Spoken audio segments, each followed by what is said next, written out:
Okay, I'll count you guys down.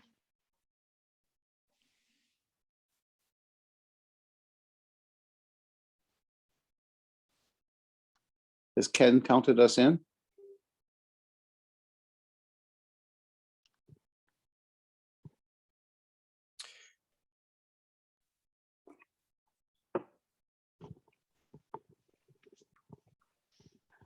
Are we live? In 20 Tim? seconds.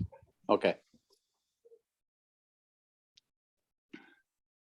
And in 10, 9, 8, 7, 6. Have a good show, everybody. 5, 4, 3.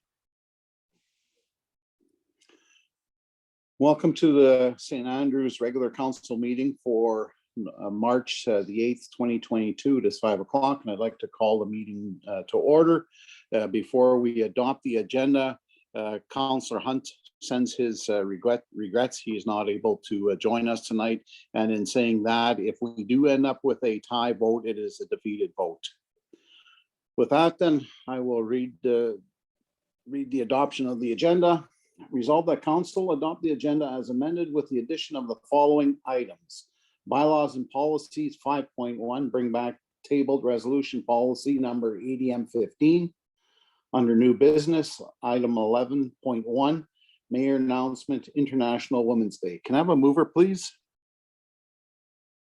Moved by Councillor Garvey, seconded by Madam Mayor. Any further additions to the agenda? Hearing and seeing none, all in favor? That is carried. Thank you.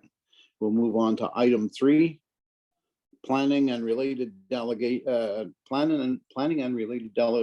and I will read the resolution to open the public hearings.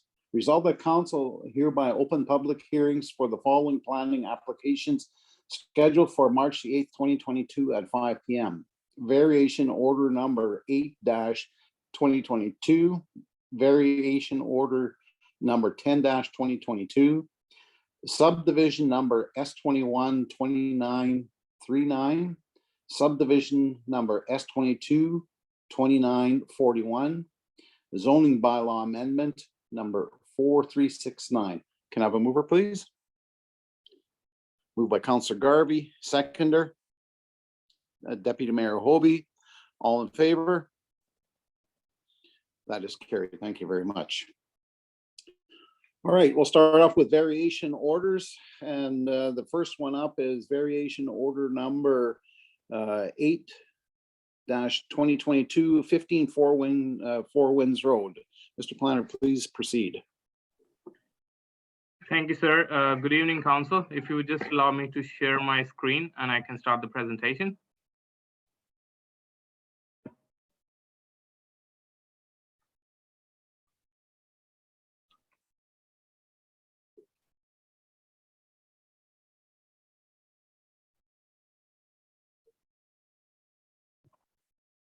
We can see your screen. Please continue. Thanks.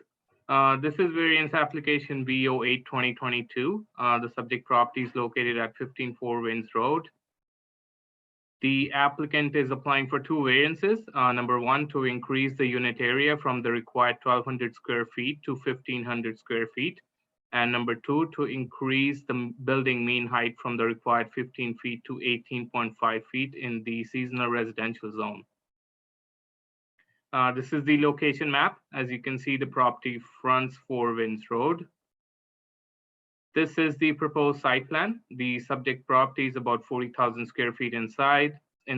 The applicant is proposing 30 by 50 feet storage cum shop for personal belongings and use. The application is about 30 feet from the north boundary of the property. This is the building section of the proposed accessory building showing the increased mean height. The property meets all other minimum building setback requirements and no concerns were expressed to the Red River Planning District. If the council wishes to approve this application, we recommend 2 conditions. Number 1, the variance is limited to allow a maximum unit area of 1,500 square feet with a maximum building height of 18.5 feet for a proposed accessory building as presented within this application and submitted site plan. Any changes in use and or replacement may require new variance approvals. Number 2, the applicant owner obtains all required permits from the Red River Planning District. If the council has any questions, I'd be happy to answer them. Thank you. Council, do you have any questions for Mr. Singh? Okay. Hearing and seeing none, we'll ask the applicants, Lee and Jill McDonald, if they wish to speak to their application. If you could let them in, please, Tim. Hi there, we're here. Hi, do we have Jill or Lee? Yes, we're both here. Okay, would you like to speak to your application? I mean, I think he did cover everything. I don't really know, is there anything pertinent that you would need to know in order for it to be approved or disapproved? No, just if you wish to speak to the application, Right. we will ask you questions after you've spoken. Okay, I think we're okay. My husband he said he has nothing else to add. Okay, council, do you have any questions for the applicants? Hearing and seeing none, then we'll move on, and thank you very much, and we will deliberate here when we're done all the rest of the hearings, so we'll move on. Okay. Okay, thank you. Next, we have variation order number 10/2022-102 Lockport Road. Mr. Singh, if you could please proceed. Thank you, sir. Just going to share my screen again. There you go. This is variation application VO 10/2022. The subject property is located at 102 Lockport Road. The applicant is applying to increase the total number of accessory buildings allowed in the rural residential zone from 2 to 3. This is the location map. As you can see, the property fronts Lockport Road and is west of Provincial Trunk Highway 9. This is the proposed site plan. The property is about 1.7 acres and there is an existing house with detached garage and 2 accessory structures, 2 sheds. They're connected by a fence. The application was circulated to agencies for comments. We did not receive any objections. If the council wishes to approve this application, Red River Planning recommends 2 conditions. Number 1, this variance is limited to a total number of 3 accessory buildings on the subject property as presented in this various application and submitted site plan. Any change in use, replacement, or further additions may require a new variance approval. Number 2, the proposed accessory building is used for storage only. If the council has any questions, I'd be happy to answer them. Thank you. Council, do you have any questions for the planner? Okay, hearing and seeing none, can we have the applicants come into the meeting?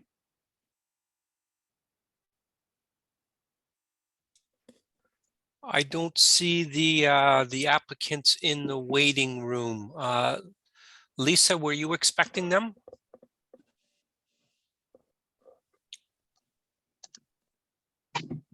Hi there. Yeah, there was 2 people registered to be joining. It was the applicant and the builder. I see the builder's name there. I just brought them in, but I don't see Paul. He may not have joined. He did include a email submission. Okay, sorry, and it's Carl is the applicant, and I don't see Carl's name here. Oh wait, no, I don't. Sorry, I don't see their name. Okay, is the builder there wishing to speak?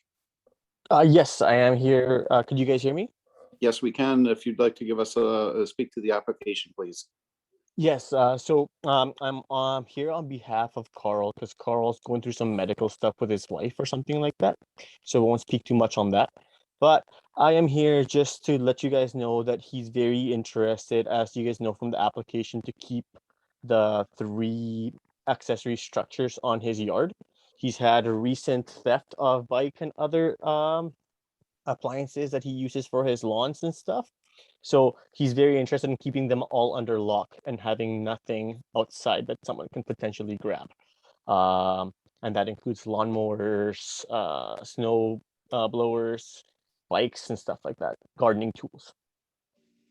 As well as his large garage that he's using because he is in a car dealership. He works as a car dealer, and he has a lot of cars that he brings in, fixes up, and then sells later on through his work. Sorry, no, not for a business at home, but just for work. He keeps them as like toys, essentially. Okay, council, do you have any questions for the builder? Hearing and seeing none, thank you. And then we will move on to the next application.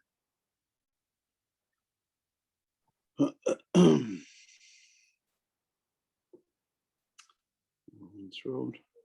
The next one is subdivision number S21293955 Veronica Road. Mr. Planner, if you could please proceed. Thank you, sir.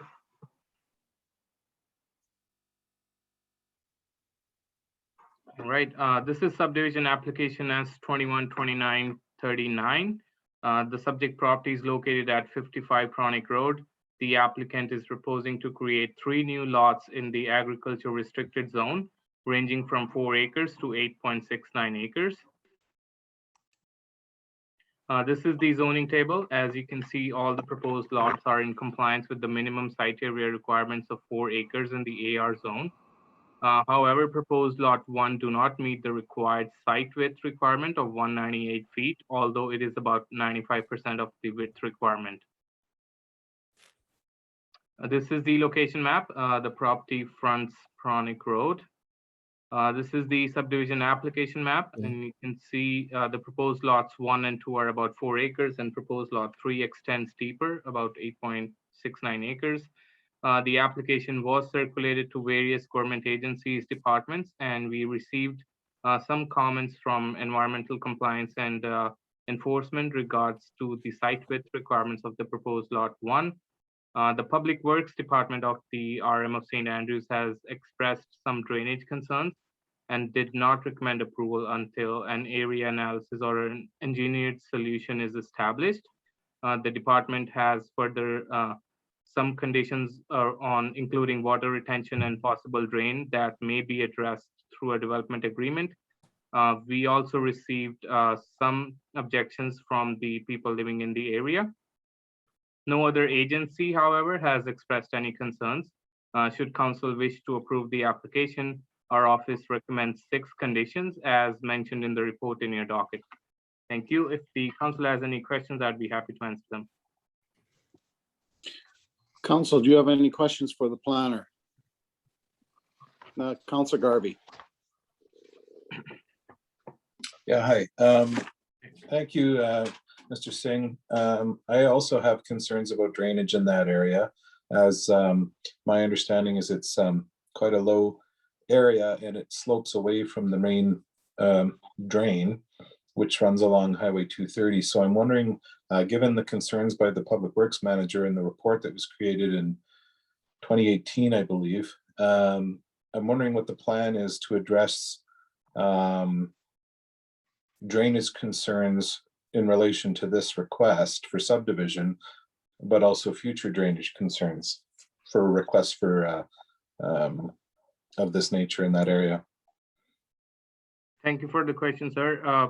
Yes, you're right. There was an application in 2016, and I believe it was rejected due to same reasons about drainage.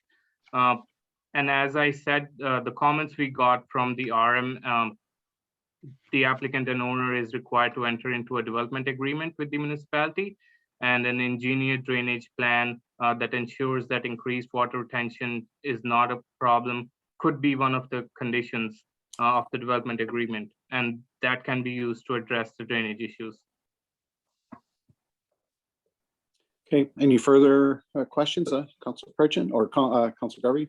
So am I to understand that the planning district's proposal might include some sort of retention pond? Is that right? Yes, sir. That was one of the conditions provided by the Public Works Department. Okay, thank you. Any further questions? Not, this is up council first. I just more of a comment. that area, as Councilor Garvey has described, as being quite low. And that particular parcel of land has a lot of overland flooding. And I would venture to guess that if we would approve this, we would have nothing but problems down the road with trying to remove that water. So until there's an engineered drainage study done at the cost of the developer, I would not be comfortable passing this. Those are my comments. Okay. Any further questions of the planner? Tim, do we have the applicant in? We do not. Is he not speaking, or those people not speaking? They're both against the planning item. The applicants? are against No, the the two people that are in. Okay. All right. Seeing the applicant is not in, then we will move right to the speakers list that are obviously against this. And I have Cora Steidinger. Is she in? She is not. She has given her proxy or her consent that I speak on her behalf. Okay, well then you're up. Okay, my name is Pat Wickett. I live at 45 Pronic. I've been given, I'll try to be brief as possible. I've been given a letter from both Cora Steiniger and the Lorenz family. Cora lives at 71 Pronic, who's on the south side of the proposed subdivision. And the Lorenzes, they live at 43. 43. I'll speak to the water issue first. The survey that was done in 2018 by Ron Halwig, who was the public works manager at the time, by my request, because there was a massive water issue in the spring via overland flooding, and the maps were provided to part of the submissions that we made. It was determined that the ditches were improperly graded and that the costs associated would be significant. And so at that time, there was no money in the budget to address this. And so we move on, and there was a residence built, or a commercial building next to me. And one of the conditions that they received a building permit for their property, which was, again, a commercial building that was that was made application as a single family dwelling. There's some pictures attached. Was that there was some swales to be produced in an effort to mitigate the spring runoff water to bring it back to Parfanic Road. I hope I'm saying that correctly. The problem is that entire lot is so flat that the water doesn't move. It just pools on it until the season warms up, and the natural progression of the ground absorbs the water. So the effort to move that water to the north, or pardon me, to the northwest or the west portion of that property, all it does is it pushes the water into Cora Steiniger's property, and that's why she's asked me to speak to this. So it hasn't addressed the problem.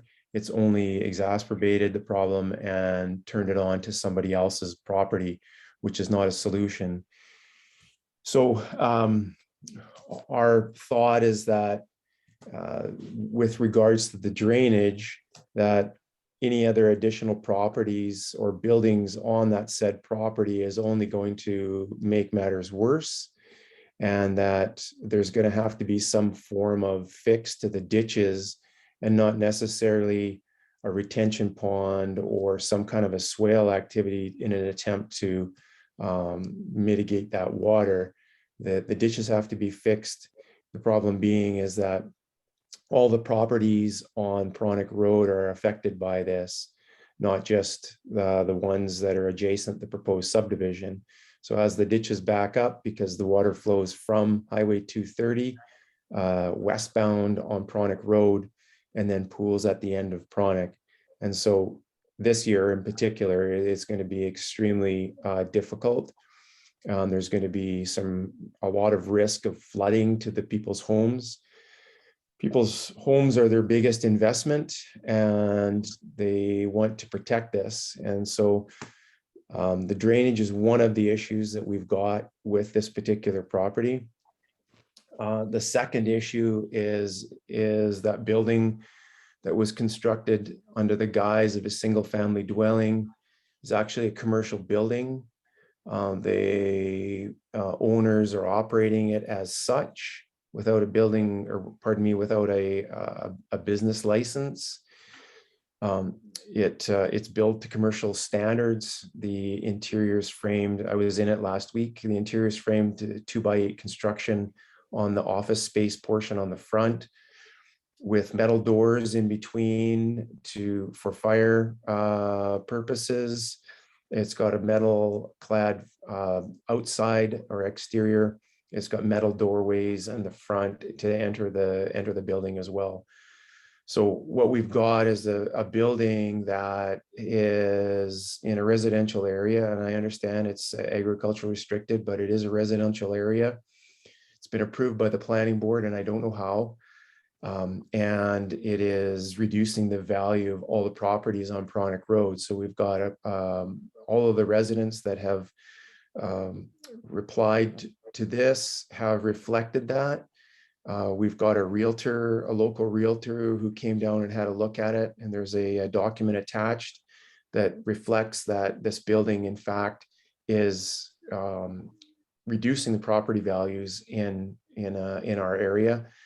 And again, real estate can be a very, very lucrative thing. Some people make their living doing it, and a lot of people take pride in their homes. And now we've got a building and an individual who feels that they can do anything they want, and they've built a building that is now affecting everybody on the street.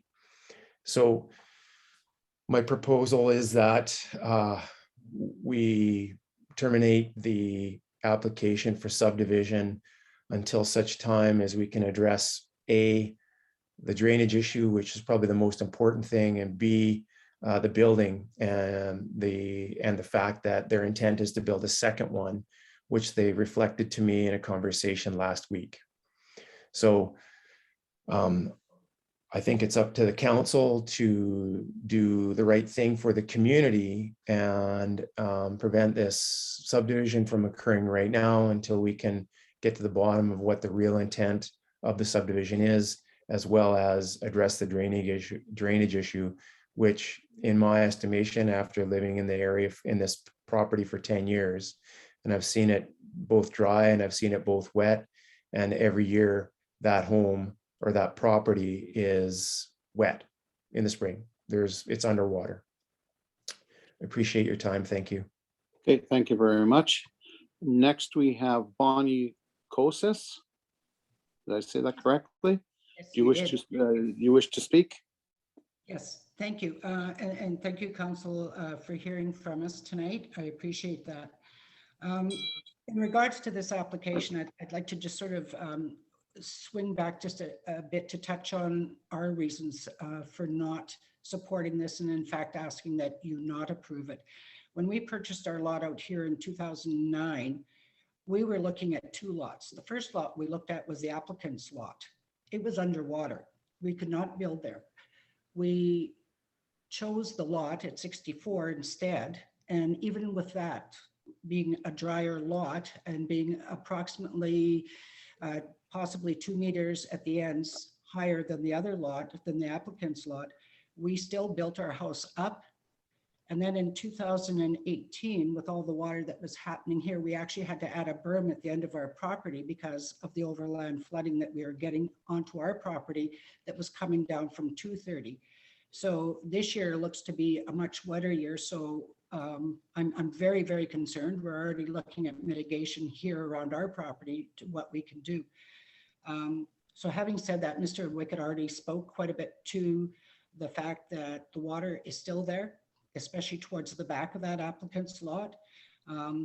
So I'm going to speak primarily also to what he also commented on, which is the commercial building.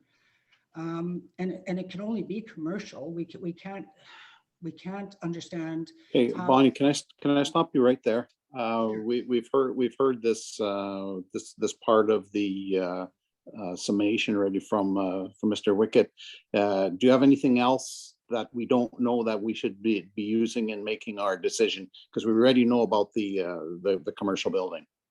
Okay, yes, and I attached photos, so I hope that people do get a good sense of it. I will add that there have been as many as 17 vehicles in that yard, not running, and also multiple trailers. And so I think that that should be noted as well, because this is, as Mr. Wickett said, a residential area.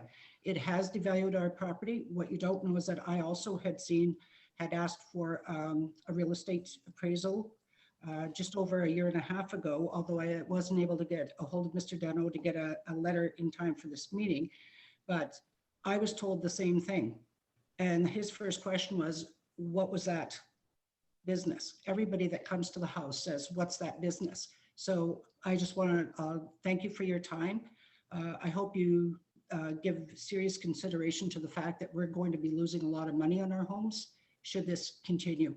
So thank you very much. Okay, thank you. Tim, do we have any more people that wish to speak to this application? There's none more? Okay, all right, then we will move on to the next application. Thank you. Thank you very much for your presentations. Thank you. Okay, the next presentation is, or item is subdivision number S222941, 8469 Highway 9. Mr. Planner, if you could please proceed. Thank you, sir. Share my screen again. Okay, there we go. This is subdivision application S222941. The subject property is located at 8468 Highway 9. The applicant wishes to subdivide one lot of 7878 square feet, leaving a residual lot of about 40,000 square feet in the commercial highway zone. The proposed lot will be developed as a storage shed for internet distribution. This is the zoning table. Even though the proposed lot do not meet the site area and the width requirement of 40,000 square feet and 100 feet as mentioned in the table, the zoning bylaw allows below minimum requirements for public utilities. So the proposed lot is in compliance with the zoning requirements, but the residual lot would be required to apply for a variance, and it meets the criteria for minor variance or in-house variance because it is within 10% of the requirements. This is the location map. As you can see, the property is located west of Highway 9. This is the proposed subdivision application map. The lots have frontage on PDH 9. The application was circulated to various provincial departments and agencies. Manitoba Infrastructure Highways Design Branch has objected to the proposal. The provincial department said that the provincial trunk highway is a limited access highway and they will not support any additional property access onto the provincial trunk highway 9. Red River Planning District Development Plan states a policy that there has to be a permit from the provincial departments in the highway control zones. We did not receive any other concerns or objections. If the council wishes to approve this subdivision, Red River Planning recommends 3 conditions.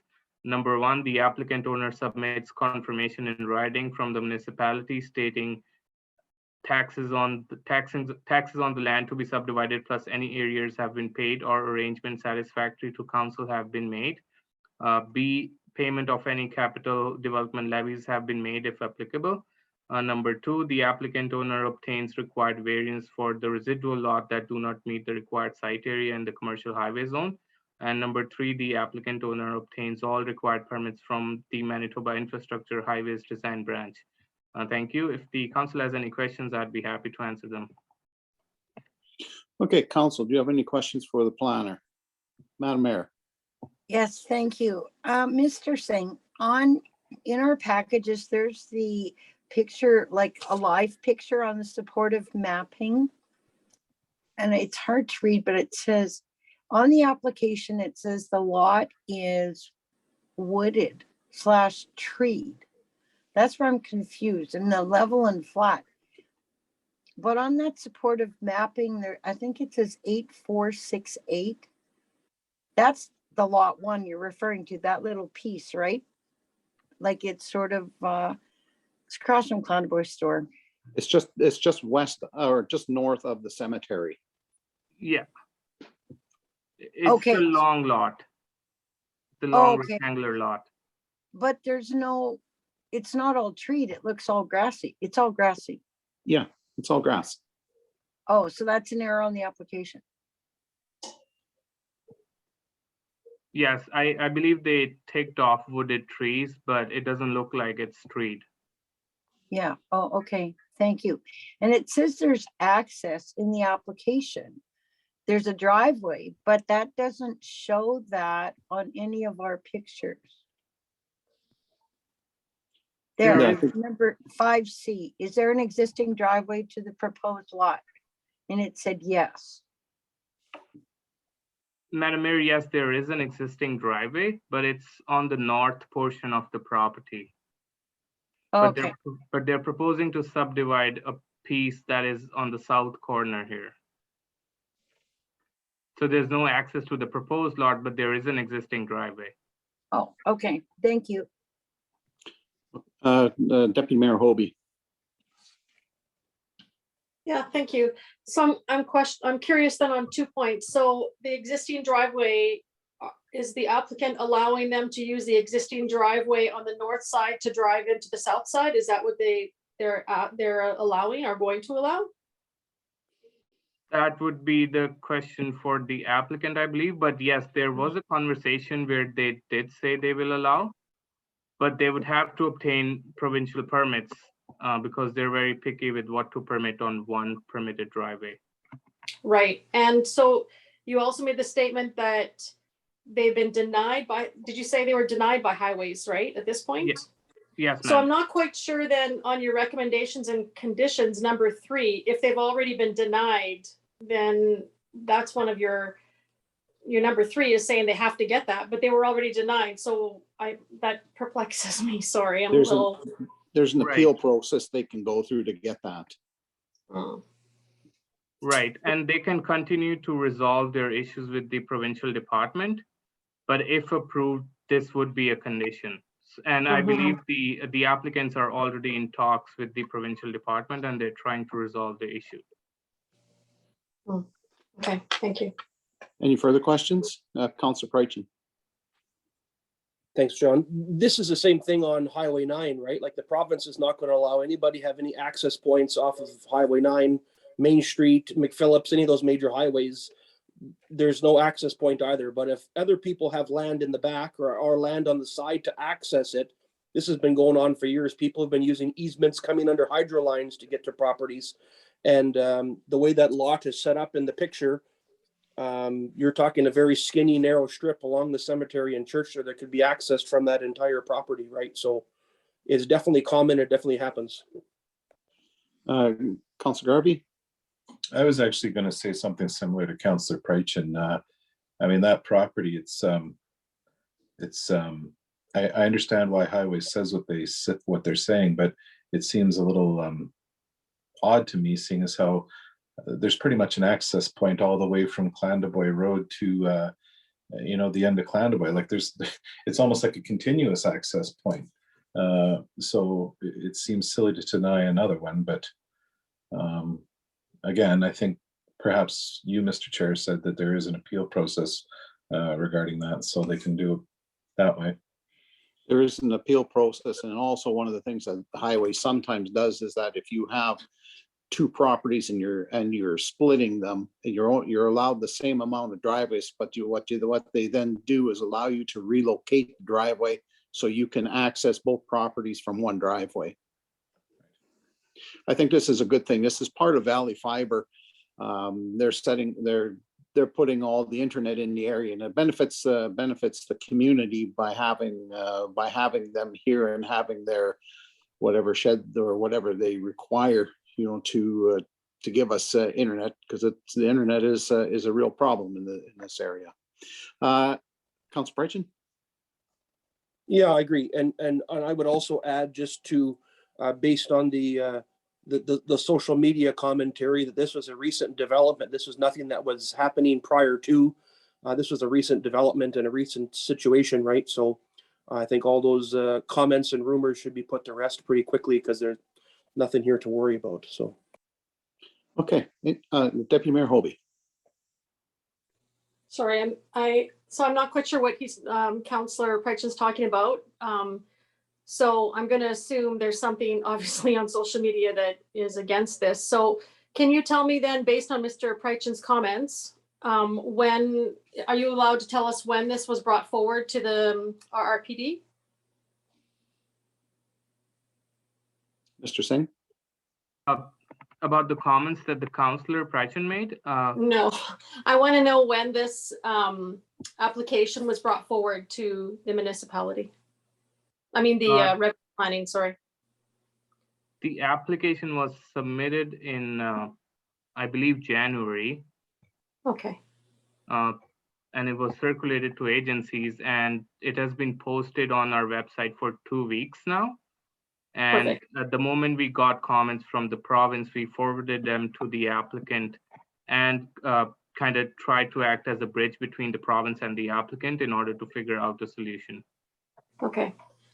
So that sort of answers it, I guess, because I don't know what Councilor Prychin is talking about, but that gives me some clarity at least. Thank you very much. Okay, any further comments or questions for the planner? If not, Tim, can you let Tim Peters in from Valley Fiber? He's no longer with us. He's no longer with us. Okay, all right, then we will we'll move on then. Okay, the next one is zoning bylaw number 4369. Mr. Singh, if you could proceed, please. Thank you, sir.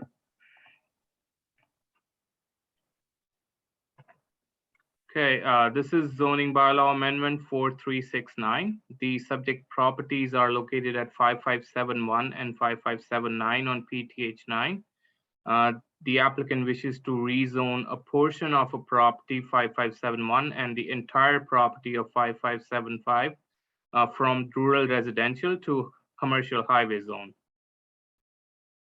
This is the location map. The properties are located at the intersection of PTH9 and St. Andrews Road. This is the current zoning map. As you can see, the properties along St. Andrews Road and Provincial Highway 9 are all zoned rural residential, and there are a lot of vacant parcels across PTH9. This is the site plan. As you can see, some portion of 5571 is already zoned commercial highway. There is an existing residential property on 5575. The application was advertised in Selkirk Record on February 17th, 24th, and again on 3rd March. To follow due process, the application package was also posted on Red River Planning website for 2 weeks to receive any comments. The applicant was provided posters as well to follow due process. The properties are designated as general development in the Red River Planning District Development Plan.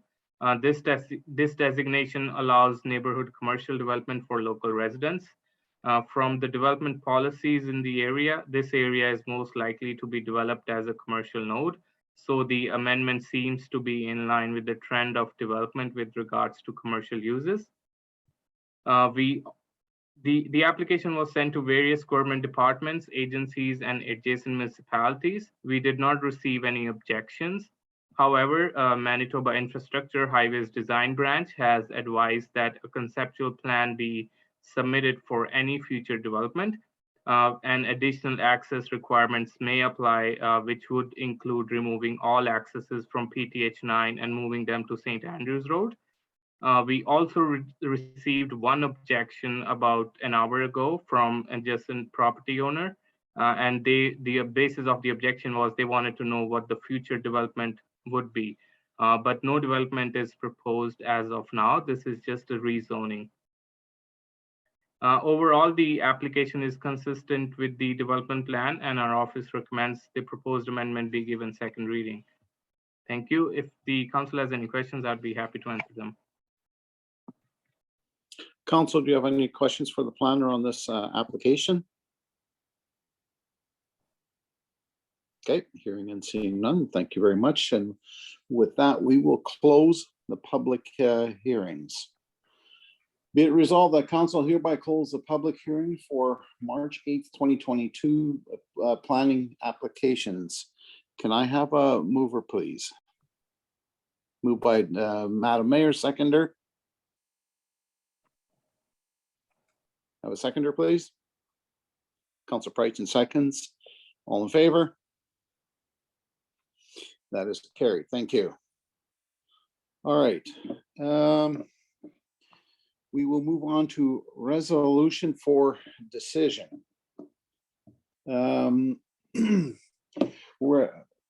This is for resolution for decision for variation number 8/2022. This is 15 Four Winds Road. Whereas the applicant owner of tax roll number 518950 has made application for variation order number 8-2022 for the premises described as Lot 22, Block 3, Plan 22522, 15 Four Winds Road. Now therefore be resolved that variation order number 8/2022 be hereby approved by council with the following conditions that were read by the planner. Can I have a mover, please? Moved by Councilor Garvey, seconded by Councilor Paul. Any discussion? Madam Mayor. Yes, could in the resolution, as requested by the planner, could the following condition be added? Applicant owner to increase side yard setback from 5 feet to 20 feet to allow for site buildup, future swale, and perching for garage.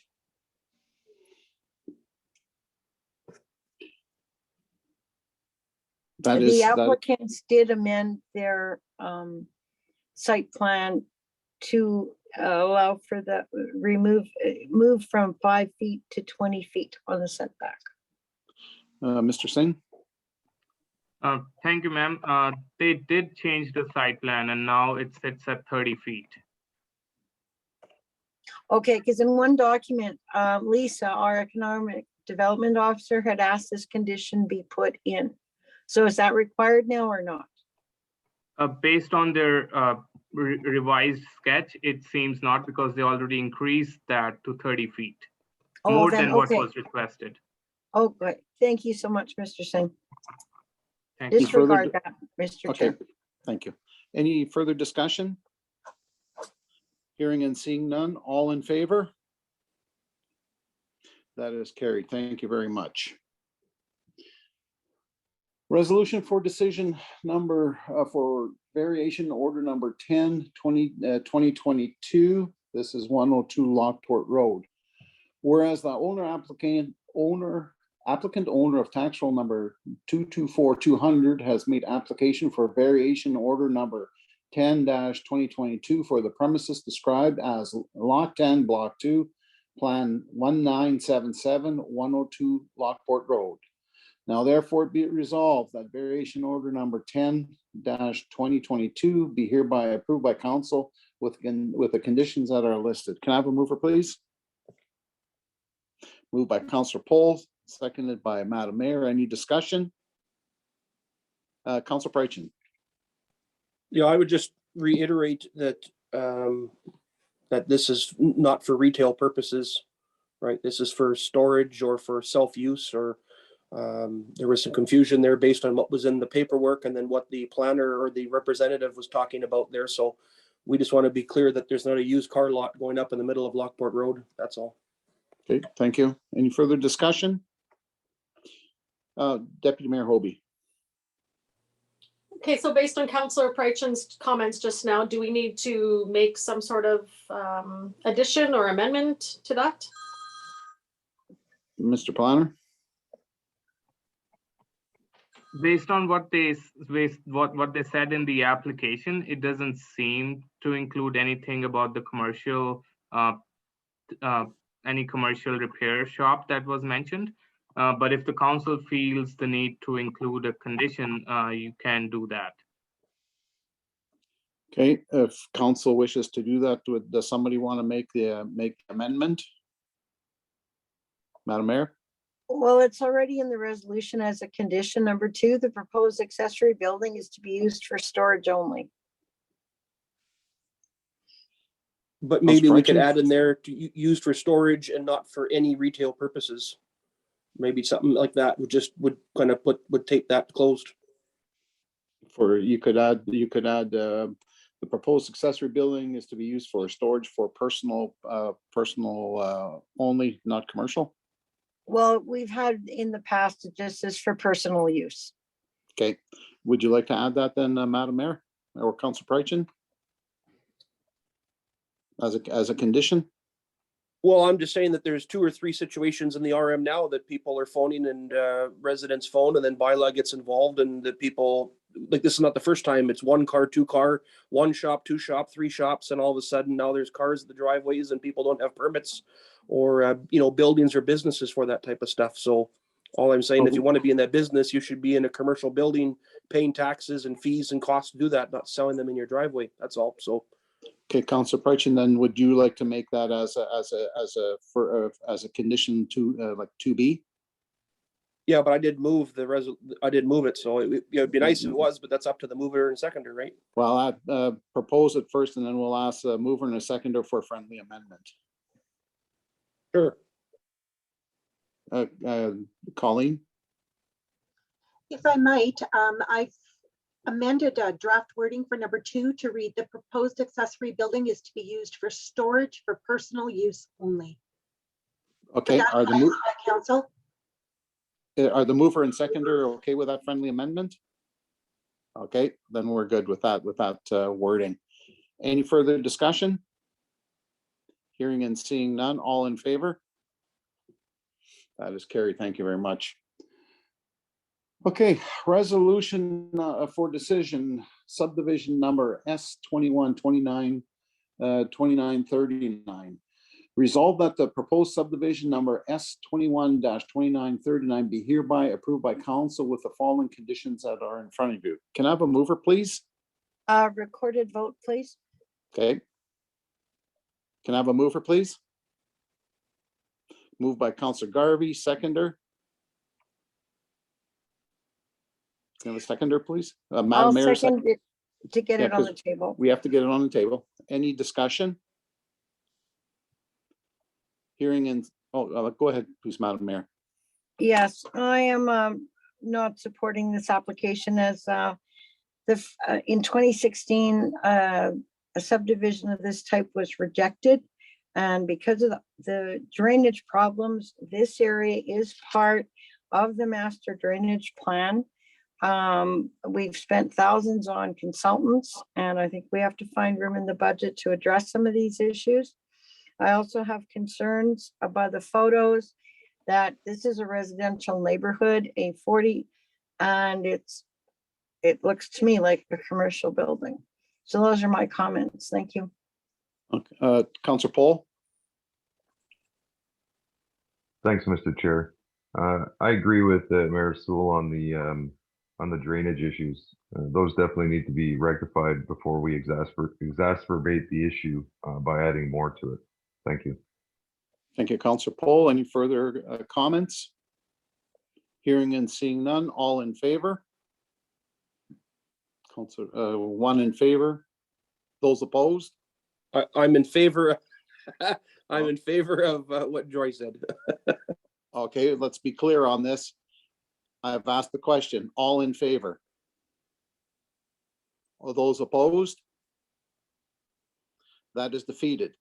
Now that we have defeated this this application, we have to pass a second resolution to describe why we defeated it, and I'll ask Colleen to read a resolution, please. Thank you. Colleen? Yes, Okay, thank you. Yeah. Whereas council has considered S21-2939, the Red River Planning District Development Plan, zoning bylaw, and input provided at the public hearing, therefore be it resolved that S21-2939 be rejected for the following reason. Engineered drainage plan to be provided to that ensures increased water retention on the land post and pre subdivision. Thank you. Can we have a mover for that, please? Moved by Councillor Garvey, seconder, Madam Mayor. Any discussion? Hearing and seeing none, all in favor? That is carried. Thank you. Okay, now let's move on to resolution for decision subdivision number S22-2941. Resolved that the proposed subdivision S22-2941 be hereby approved by council with the following conditions that are in front of you. Can I have a mover, please?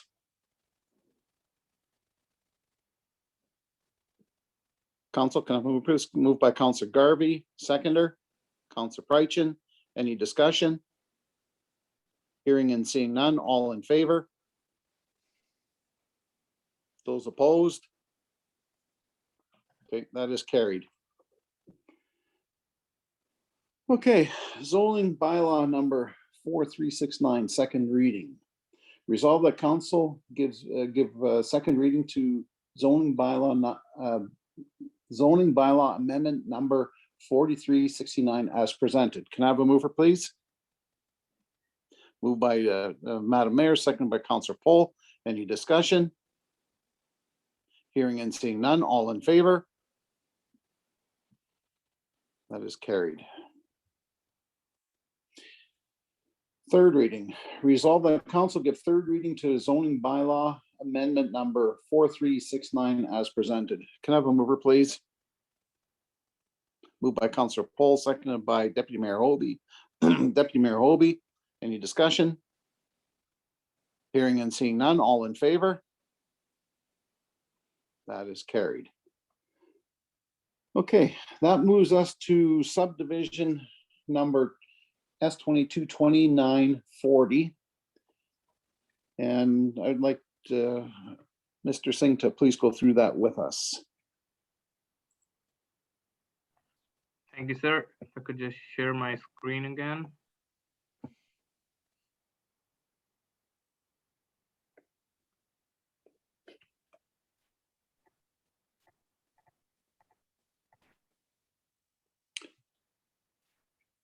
Tim, can we get this assigned screen to Mr. Singh so he can give us the presentation? The functionality is available for you. Okay, thanks. Okay, there we go. Okay, thank you, sir. This is subdivision application S22-2940. The property is located at 1972 Hartley School Road, and the applicant wishes to subdivide one lot of 51.13 acres, leaving a residual lot of 78.59 acres, which will be consolidated with the 156 acres of the adjoining title that is south of the property. This is the zoning table. The proposed lot do not comply with the required 80 acres in the agriculture general zone and would require a zoning variance to vary the site area. This is the location map. As you can see, the property is divided by a physical feature, water control works, as per the subdivision application map, and it fronts Hartley School Road. The south parcel here fronts Henry Road. This is the subdivision application map. It is very evident that water control works separate the proposed parcel from the other part of the property. The application was circulated to various agencies. No department has expressed any concerns or objections. Should the council wish to approve this application, Red River Planning recommends two conditions listed in the docket. Number one, the applicant owner submits confirmation in writing from the municipality stating that A, taxes on the land to be subdivided plus any arrears have been paid or arrangements satisfactory to the council have been made. B, payment of any capital development levies have been made if applicable. Number two, the applicant owner obtained required variance for the proposed lot that do not meet the required site area in the agriculture general zone. Thanks. If the council has any questions, I'd be happy to answer them. Thank you, Mr. Planner. Does council have any questions? I have just a comment. I think we've done this a few times now in the last couple of years where we've split off, had a subdivision to split off a farmyard or a piece of land, but then combine the residual with another lot and making it one big one. So really creating no new lots, just different, just rearranging the way they are. And we've done this in the past. Does anybody else have any comments? Okay, if not, then I'll read the resolution. Resolved that the proposed subdivision number S212940 be hereby approved by council with the following conditions that are in front of you. Can I have a mover, please? Moved by Councillor Paul, seconder. Councillor Garvey. Any discussion? Hearing and seeing none, all in favor? That is carried. Thank you very much. Okay, thank you very much, Mr. Planner. I think we're done the planning portion of this. Jennifer, do you have any final thoughts, or you're good to go? I'm good to go. Well done. Thanks, everybody. Okay, thank you very much. Thank you, sir. Before we move on, I'd like to call on DJ just to give us a clarification on comments that Councillor Prychin had made here quickly. Yes, thank you. Yes, I'm always reluctant to comment on anything on social media. It's not the most accurate spot for news in the community. But certainly some allegations were brought forth on a Facebook page regarding conflict of interest. Way back in July, council approved the right-of-way for this subdivision. In August, a council member and his partner received an offer for a parcel to purchase this parcel of land off Highway 9. The councillor was concerned that it could be perceived as a conflict of interest. I did bounce it off our lawyer, and our lawyer did confirm that it's not a conflict, since he didn't know about the offer prior to the approval of the right-of-way. So he had no knowledge of their desire to buy that property or any property at the time that council approved the right-of-way. So therefore, no conflict. So I just thought I'd pass that on and clear things up. It was rather cryptic when it was brought up by Councillor Prychin, so that just kind of puts it out in the open. So that's mine. Okay, thank you very much, DJ. Okay, let's move on to the adoption of the minutes. Resolve that council adopt February 2022 council meeting minutes as presented or amended. Can I have a mover, please? Moved by Councillor Pohl, second by Councillor Garvey. Any errors or omissions? Hearing and seeing none, all in favor? That's carried. Thank you. Okay, item 5, bylaws and policies. We're going to bring back a tabled resolution policy number EDM 15. Whereas the COVID-19 policy was tabled at the 2022 meeting, and whereas council requested this item be brought back to a meeting for a decision. Therefore, be it resolved, policy number EDM 15 COVID-19 vaccination policy be brought forward. Can I have a mover, please?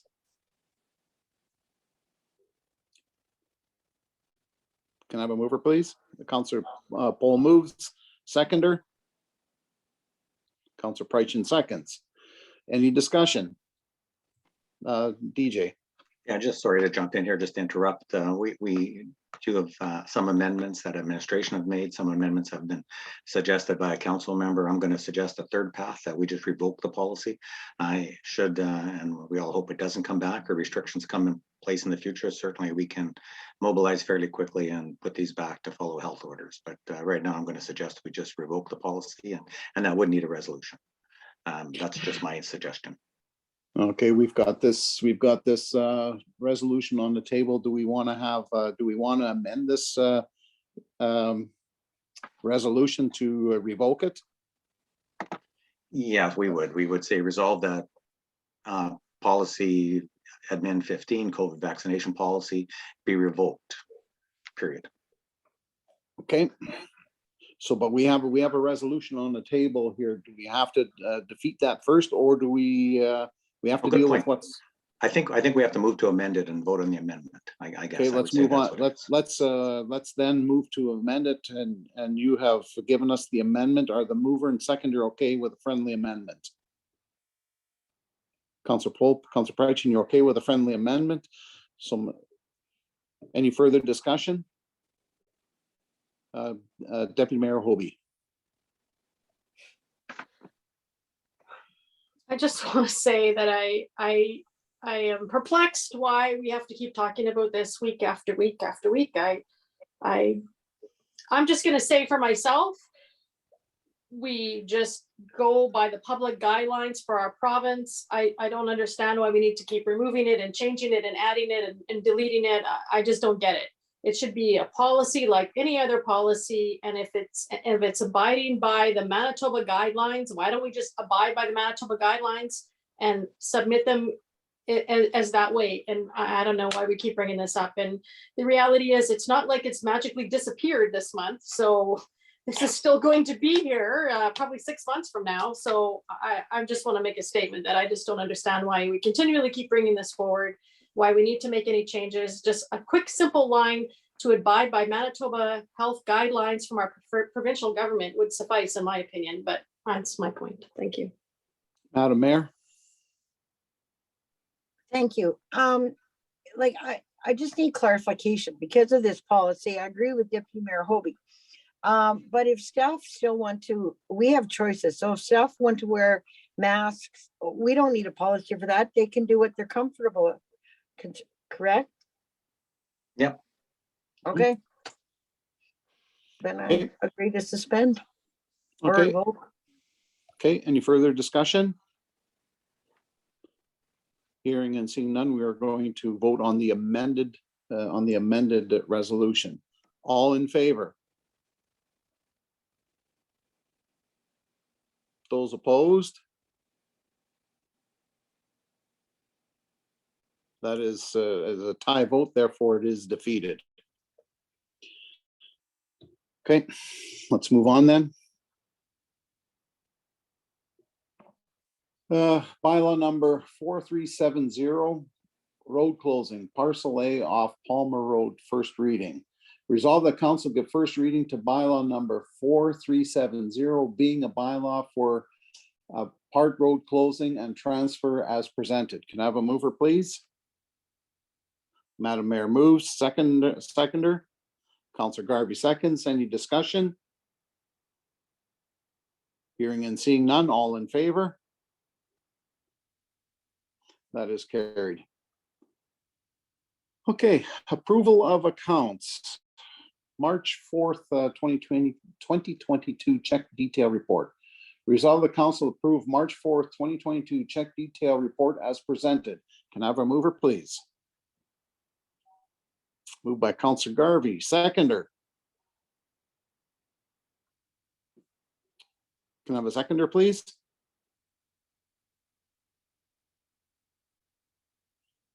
Nobody's going to second the motion? I'll second it to put it on, get it on the table. Thank you very much. Any discussion? Deputy Mayor Hobie. Yeah, hi, thank you. So I did send a question that was answered this afternoon by administration, and thank you for that.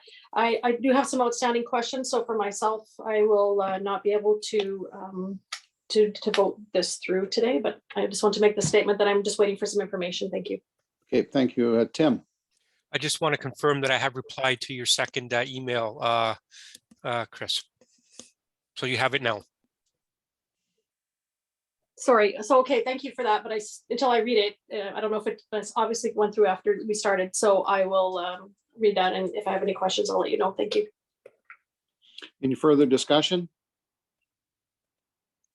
Hearing and seeing none, all in favor? Those opposed? That is carried. Okay, we don't have any receptions or delegations. Correspondence for action. MEMO Spring Conditions virtual seminar March 10th. Who will be attending that? I will be. Councilor Garvey. Any more? Resolve that Councilors Croin and Garvey be authorized to attend the MEMO Spring Condition Virtual Seminar, which is being held on March 10th, 2022. Can I have a mover, please? Moved by Madam Mayor, seconded by Deputy Mayor Hobie. All in favor? That is carried. Okay, item 8.2. Seven Oaks School Division Budget Discussions Dinner. Resolve that authorization be given to Councillor Garvey for his attendance at the Seven Oaks School Division Budget Discussion Dinner Meeting, which was held on March 2nd, 2022 in Winnipeg. Can I have a mover, please? Moved by Deputy Mayor Hobie, seconded by Councillor Prychin. All in favor? That's carried. Okay, 8.3 AMM Zebra Mussel Virtual Meeting, April 5th. Who will be attending that? Madam Mayor, anybody else attending? Resolve that Madam Mayor be authorized to attend the AMM meeting on zebra mussels, which is being held on virtually on April 5th, 2022. Can I have a mover, please? Moved by Deputy Mayor Hobie, seconded by Councillor Garvey. All in favor? That's carried. FCM Annual Conference and Trade Show, June 2nd to 5th in Regina. Who will be attending that? Councillor Garvey? I think Councillor Hunt is as well. Possibly. I won't Okay. know. Oh, sorry, John. I won't know right now. I'll find out at a later date. Do we have to put your name forward to get the discount price? We should probably put your I name think, forward. yeah. Then you can always. Yeah, you I can think, always. yeah. Okay, Madam Mayor, are you attending? Deputy Mayor Hobie? Okay, I won't be as well. Resolve that Councillors Garvey, Prychin, Poll, and Hunt be authorized to attend FCM Annual Conference and Trade Show, which is being held on June 2nd to 5th, 2022 in Regina. Can I have a mover, please? Moved by Councillor Garvey, seconded by Councillor Poll. All in favor? That is carried. Okay, item 8.5, the Manitoba Good Roads Association Annual Banquet and Awards Presentation, April 19th, 2022 in Brandon. Councillor Hunt would probably be attending. I will attend. Is anybody else attending?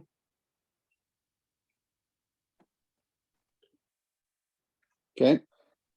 I'll just Resolve mention that- from administration, we have offered it to some public works employees to attend the banquet as well. So there'll be a couple or a few of them possibly attending as well. Well, that would be good because we did win that award last year. So that would be nice. Thank you to them. Resolved that Councillors Proyne and Hunt be authorized to attend Manitoba Good Roads Association Annual Banquet and Awards Presentation, which is being held on April 19th, 2022 in Brandon. Can I have a mover, please? Moved by Councillor Garvey, second by Deputy Mayor Hobie. All in favor? That's carried. Okay, we are going to move to correspondence for information. St. Andrews Airport, Inc., January 12th, 2022 Board of Directors meeting minutes. Is there any discussion around those minutes? Comments? Okay, then we will move on. Manitoba Association of Watersheds press release, on-farm climate action fund. Any discussion on that? Just that, go ahead, Madam Mayor. Yes, well, perhaps, Mr. Chair, you're involved with all the agriculture groups. Do they get forwarded this for granting information and all that? All the Okay. agriculture groups get it.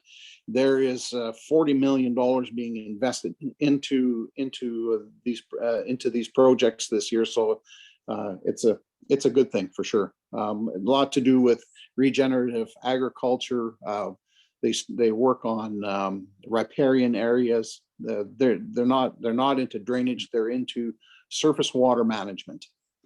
Okay, thank you. I just wanted to ensure our agriculture residents get notification of this. Yep, they all will do, and I believe this is on the website, on our website. Okay, Red River Basin Commission 2022 membership information and invoice. The invoice is for $3,107.77. Do we need a resolution to pass this? DJ? No, I do not believe so. It's in the budget. It's in the This is budget? one of the ones we're always, they're a good group. Okay, I just thought we needed a budget or a resolution to spend that for the membership fee, but if it's in the budget, then it's in the budget. Okay. Historically, we haven't had a resolution in the past for this one. That's why Okay. it's under information only. Okay, any further comments on that, Madam Mayor? You, anything else to add? No, okay. All right, RM Open House, June 9th, 2022. Madam Mayor, you wanted this on the agenda so that people could know that when it is that correct? Yes, that's the reason I had it added for June the 9th, and I'm glad it's at the community club. And I know our rec department will do an outstanding job as usual for it. Thank you. Okay, thank you very much. We have no old unfinished business, and we'll move on to new business. Madam Mayor, International Women's Day. Yes, thank you. I wanted to make the announcement. Today is International Women's Day, and I'd like to acknowledge all women and girls, not only here, but in Canada and around the world. This year's theme is Gender Equality Today for a Sustainable Tomorrow. Every day makes for a great opportunity to celebrate all women in our lives. Today gives all of us one more reason to do exactly just that. This date recognizes women's incredible achievements, raises awareness, and encourages others to advocate for gender equality. There's no limit to what women can accomplish. So I wish to thank you, and again, to all the women out there, happy International Women's Day. Okay, thank you, Madam Mayor. Let's move on then to item 11.2, Clandeboye Fire Hall new hire. Resolve that council accept the recommendations of the fire chief and authorize the hiring of Damon Bostrom as a member of the Clandeboye Fire Hall. Can I have a mover, please? Moved by Deputy Mayor Hobie, seconder. Seconder, Madam Mayor. Any discussion? Hearing and seeing none, all in favor? That is carried. Okay, 2022 Road Renewals Tender Award. Resolve that council accept the bid submissions for the 2022 Road Renewals Tender from Wintec in the amount of $1,722,800 and a further that $482,000 be funded from the gas tax reserve fund. Can I have a mover, please? Moved by Madam Mayor, seconder. Deputy Mayor Hobie. Any discussion? Go ahead, Deputy Mayor Hobie. Yeah, thank you. I'm not sure who can answer that. I'm going to ask, I guess, DJ, and maybe he can find out the information for me. When I was reviewing the road names, a couple of things that stood out to me is Rose Crescent and Chiswick Road. And I saw that they wanted to install 3 inches of asphalt over the entire road section. So I was kind of curious because those are fairly new roads. So I guess I'm just going to ask. So when somebody develops an area, a new development, like, are we not, are the rules that we have in place for road development, do they need to be, looked at? Or I'm not familiar enough with this department, and maybe somebody can enlighten me, but it seems clear to me that the 2 fairly new roads are needing the exact same work. So is there some disconnect somewhere? And I'm feeling that when I'm looking at this list. Yeah, I can't answer too specifically. I know other more urban communities have a policy where the developer would do the first layer of pavement and 3 years later do the second layer of pavement. I imagine that's not our past practices, so you do need the top up. Usually after many of the homes are built, you go in there again and top it up. But it is something that perhaps, we can talk to Lisa about and look about it going in the future. subdivisions? Because I Yeah, do. yeah, that would be great, because it's unfortunate that it's on the RM's responsibility, like that's on our backs. And I think that clearly maybe we need to have some more structure when it comes to these roads, that so that the RM taxpayers aren't paying for a new development after a couple of years, a new development road. Thank you. Okay, any further discussion? Hearing and seeing none, all in favor? And that is carried. Okay, broken grader.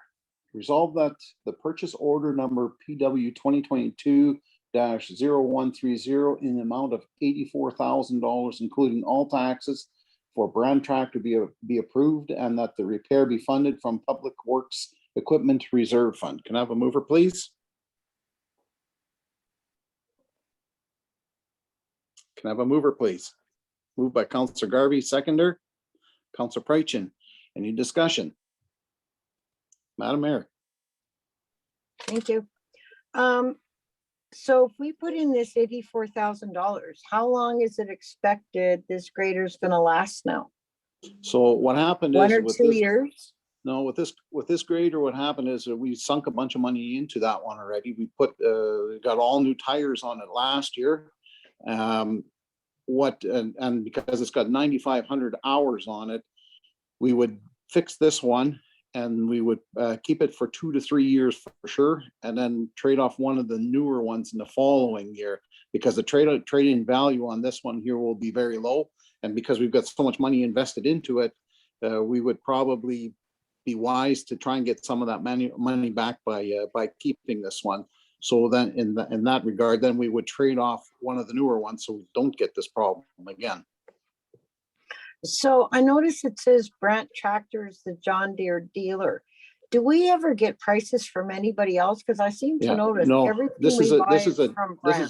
This is a John Deere piece of equipment that gets fixed by a John Deere dealership. Yeah, but I just noticed we get everything from Brant.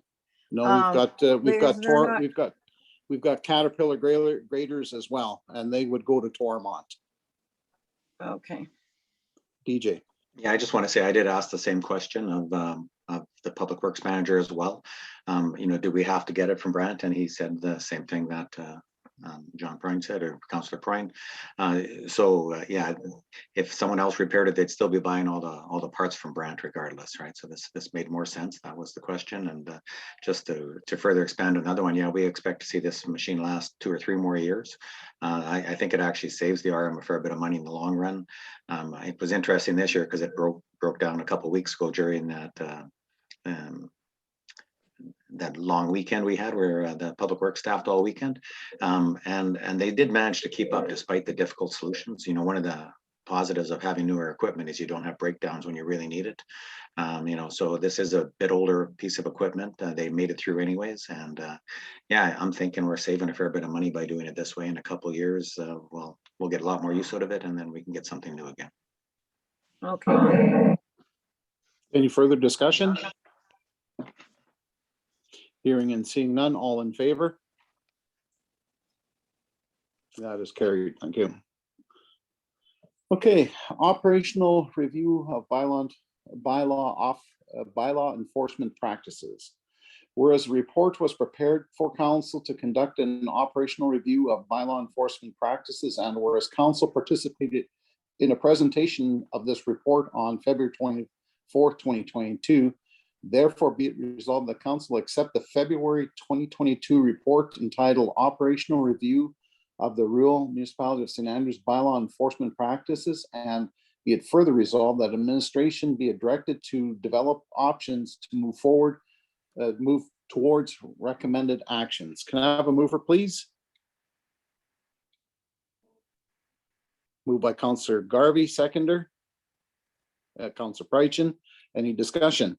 Madam Mayor. Thank you. Okay, I need some clarification because at one point council agreed we would only do 1/2 of this presentation. So now by passing this, does it mean we're going through the whole thing? No, that's a good question. It's stopped now. There's no further expenses unless council authorizes further action. This report kind of wraps everything up that as far as we need to go. When I suggest that maybe council wants to provide or direct administration to come up with options, I could come up with some options to move forward, which could be to do further study or hire more people or not, right? There's a few options to go forward on this. Okay, because I have concerns, because we all know we unanimously passed this and we got legislative permission for the CSO program. But I note in this report, we're still dealing with MBEA, which is what the province is trying to get away for and move to the CSO. And I understand there's a lot of confusion on this. So that's what my concern is. Do we just table this, or do we just allow that report to stand as is and not move any further on it?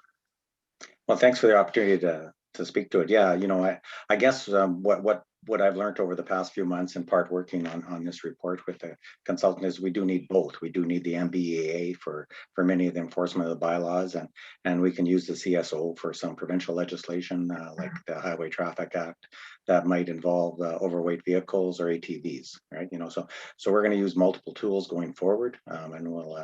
Like I said, I'd like to present some options to council if so directed, and we can, you know, we can farm it out to lawyers. We can look at doing it in-house. We can look at some type of hybrid to try move this forward the best way we can. But we do need both. And that CSO versus MBA certainly was one of the stumbling blocks for me, that confusion. But I'm quite certain we need both. Councillor Paul, I think you had mentioned that during that presentation that you thought maybe the hybrid version of that would work. Can you elaborate on that a little bit? Yeah, thank you, John, for the chance to speak.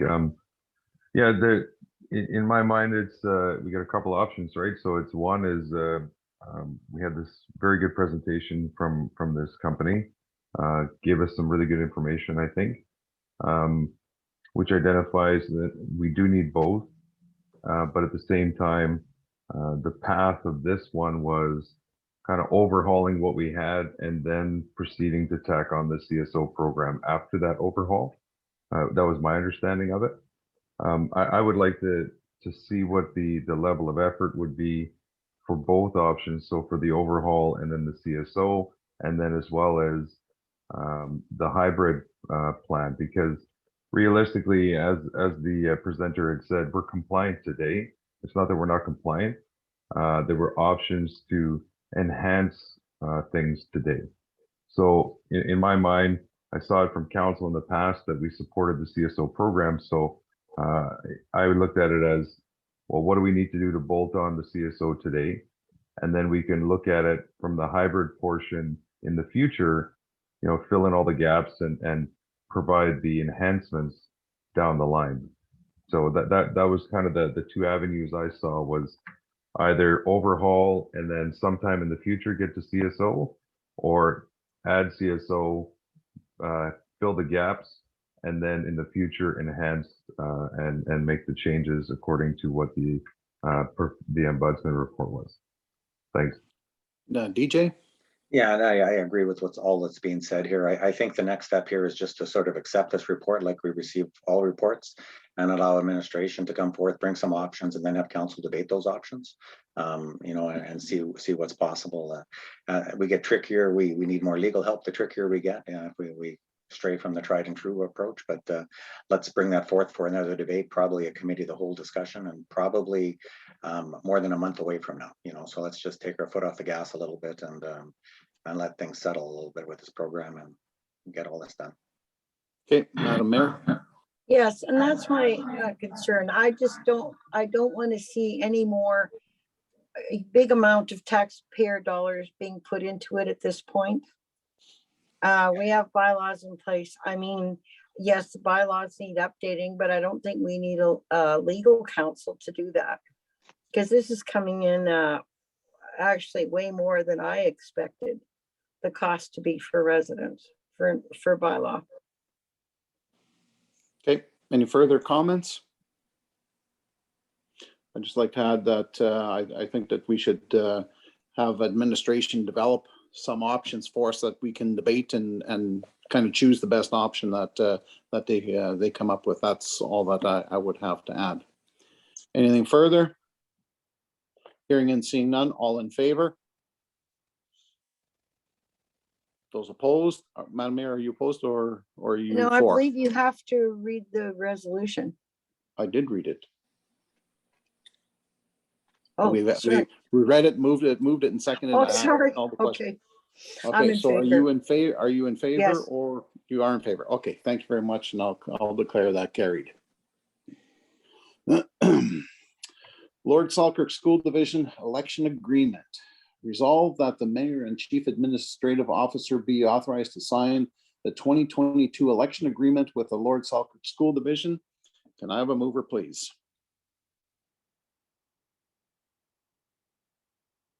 Can I have a move by Madam Mayor, seconder. Deputy Mayor Hobie. Any discussion? Hearing and seeing none, all in favor?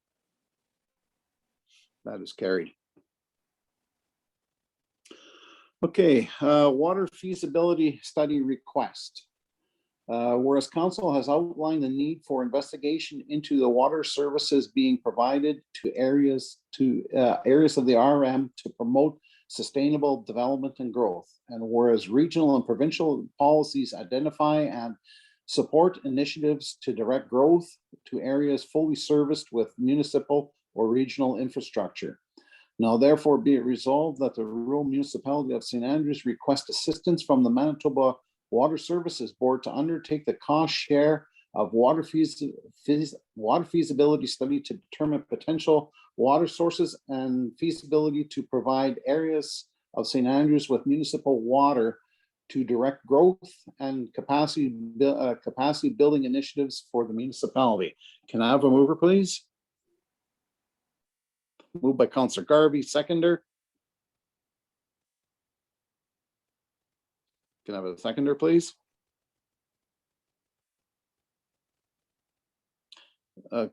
Councillor Prychin seconds. Any discussion? Oh, DJ.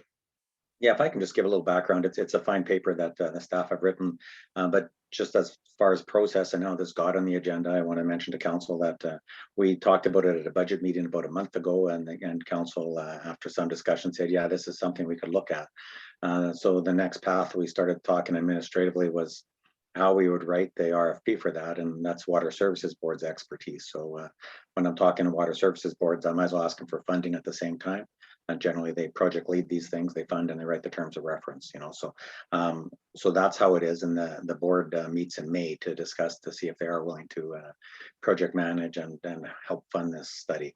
So that could be quite useful. But the paper itself, and I'm sure you've all read it, it really gives a good broad idea what we're looking at here. We're not looking at providing water to any existing residents at this time. That's not the goal. It's about new development, but it's also about being ready for future economic development or commercial or industrial development.